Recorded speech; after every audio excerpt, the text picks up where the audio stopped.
Halo Semagon, seperti biasa bagaimana kabar kalian di minggu ini? Semoga semuanya baik-baik saja ya. Yup, pembentukan Redline sampai saat ini masih menjadi perbincangan panas yang menarik untuk dibicarakan. Mengapa Redline bisa terbentuk? Siapa sebenarnya yang menciptakan batu besar menjulang tinggi yang melingkari dunia One Piece? Apa semua ini ada sangkut pautnya dengan rasi yang ada di bulan? Yup, jadi kita akan kupas tuntas dalam video kita kali ini ya. Silahkan share video ini jika kalian suka dengan pembahasan Tamagon kali ini. Jika sudah, terima kasih banyak dan bersiaplah nakama. Tarik jangkar dan mari kita berlayar.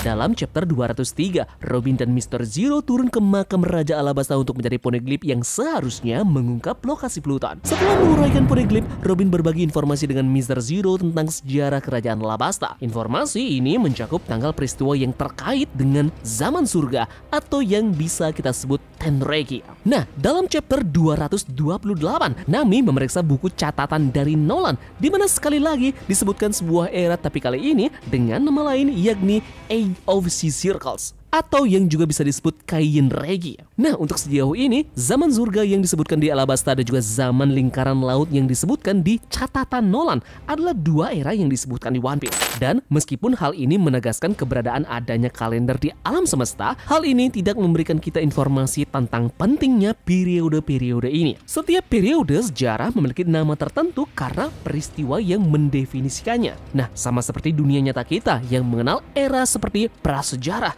zaman kuno, abad pertengahan, dunia One Piece juga bekerja dengan cara yang sama, dengan periode yang tertentu yang ditandai dengan peristiwa-peristiwa penting. Itu adalah sesuatu yang telah disebutkan, tapi bagaimana jika istilah lingkaran laut merujuk kepada bumi atau Redline?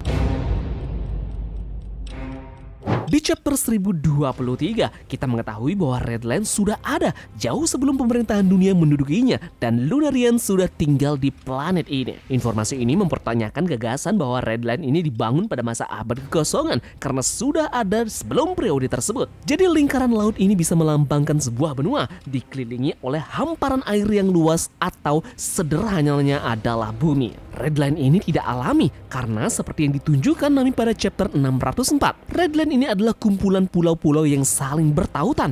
Jadi sangat masuk akal kan jika pembangunan Redline ini menandai dimulainya peralihan antara dua kalender. Redline tidak ada pada zaman surga dan keberadaannya menandai dimulainya zaman lingkaran laut yang ada di catatan Nolan. Hipotesa ini menunjukkan bahwa Redline ini mungkin telah menguasai permukaan bumi selama ribuan tahun yang lalu sebelum kejadian dalam plot saat ini. Berkat semua hal inilah kesimpulannya adalah bagaimana jika Redline bukan berasal dari alam, melainkan berasal dari ras Lunarian.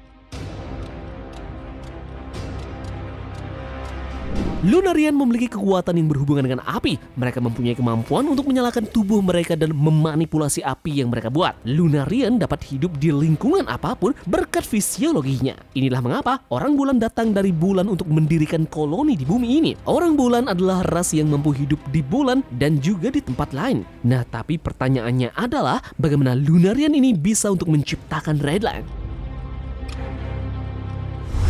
Bangsa bulan bisa saja menggunakan kekuatannya untuk memicu fenomena geologi atau mempengaruhi pergerakan lempeng tektonik yang mengarah pada pembentukan benua merah baru melalui oksidasi mineral kaya zat besi yang terkandung di dalam batuan. Alasan mengapa terdapat perbedaan iklim di bumi mungkin disebabkan oleh arus laut, angin, fenomena panas bumi seperti gunung berapi. Jangan lupa ya, api bisa memanas hingga mencapai konsistensi magma. Jadi mengapa alasan Lunarian yang diduga menciptakan Redline ini adalah ketika ada penelitian yang mengatakan mengapa tanah tertentu bisa berwarna merah. Apa kalian tahu Gunung Uluru yang dikenal sebagai Ayers Rock? Ini adalah formasi batuan ikonik di Australia Tengah. Ini sangat penting secara budaya dan spiritual bagi masyarakat adat setempat, khususnya Anangu. Gunung merah yang sangat luas ini yang mendominasi daratan pedalaman merupakan tempat yang sangat sakral bagi masyarakat aborigin. Nah, untuk memahami alasannya kita pun perlu melihat kosmologi Anangu. Dream Time mengacu pada era sebelum penciptaan bumi, suatu masa ketika segala sesuatunya murni bersifat spiritual ataupun non-materi. Dalam visi dunia aborigin sendiri, setiap peristiwa meninggalkan jejak di bumi dan segala sesuatu yang ada di dalam merupakan hasil perbuatan makhluk yang menciptakan dunia. Makhluk-makhluk ini adalah nenek moyang yang kreatif dan dapat dianggap sebagai entitas dari surga atau bumi. Mereka bukan sekedar tokoh mitos, melainkan kekuatan alam dan supernatural yang mewujudkan unsur-unsur alam,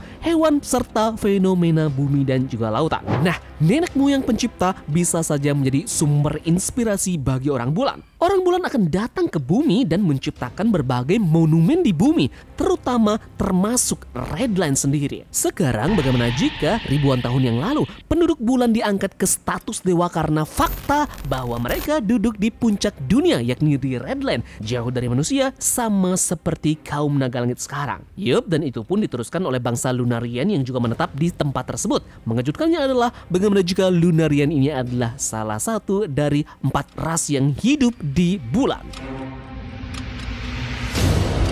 Kita tahu pulau Skypia dihuni oleh 3 ras. Skypian yang memiliki sayap kecil yang mengarah ke atas, Shandian sebelumnya dikenal sebagai Shandorian yang memiliki sayap yang lebih besar dan juga mengarah ke atas. Kemudian terakhir Birkan dengan sayap yang mengarah ke bawah. Selanjutnya kita melihat cover story dari Enel. Terungkap bahwa ketika suku tersebut pernah hidup di bulan. Nah, menariknya adalah ada satu ras yang terlihat di bawah dari 3 ras tersebut. Yep, mungkinkah ini adalah ras Lunarian yang turun ke bumi? Ketika sumber daya tanah mereka habis, mereka datang ke bumi. Luna adalah kata Latin untuk bulan, dan mengingat penduduk Luna juga mempunyai sayap, sulit untuk tidak melihat hubungannya dengan 3 suku bulan lainnya.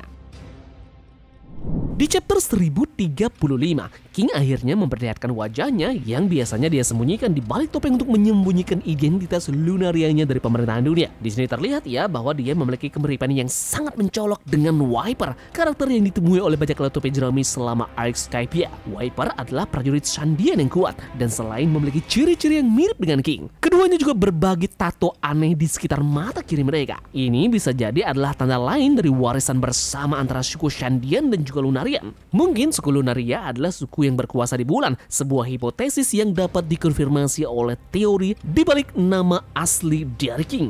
Nama Alber bisa juga diucapkan sebagai Alber atau Arbil dalam bahasa Jepang, dan Erbil adalah sebuah kota Sumeria kuno di Mesopotamia. Ini kemudian disebut oleh orang Assyria Arbauliu atau yang berarti 4 dewa. Nah, penduduk bulan telah digambarkan sebagai dewa beberapa kali di manga. Jadi, nama Albert juga bisa menjadi foreshadow 4 dewa, bisa menjadi petunjuk bahwa fakta sebenarnya ada 4 suku yang tinggal di bulan. Skypian, Shandia, Birkan, dan juga Lunarian.